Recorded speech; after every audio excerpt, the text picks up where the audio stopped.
the Garden of Gethsemane. It remains today very much as it must have been at that time. These ancient Roman olive trees may be among the very ones to have witnessed the greatest spiritual conflict of all time, as Jesus, the sinless Lamb of God, recoiled in horror at the prospect of bearing God's judgment on the sins of the whole world. Their tortured and grotesque forms still recall his agony as he prayed, "My Father, if it be possible, let this cup pass from me. Nevertheless, not as I will, but as thou wilt." Here, Jesus battled alone against all the powers of evil, and the salvation of the world hung in the balance. And being in agony, he prayed more earnestly, and his sweat became like great drops of blood falling down upon the ground. And when he rose from prayer, he came to the disciples and found them sleeping for sorrow.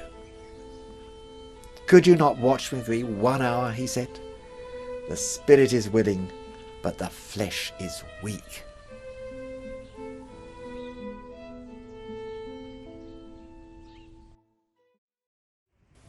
In the Basilica of the Agony, alongside, these events are vividly portrayed in the mosaic.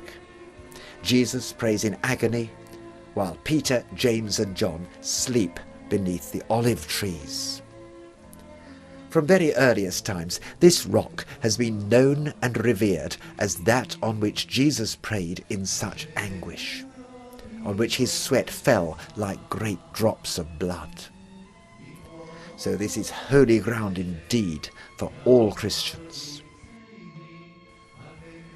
Just a stone's throw away is the cave of the betrayal, where Judas, his betrayer, together with his arrest party, found Jesus calmly awaiting them. Judas prepared to identify Jesus with a kiss, but Jesus forestalled him.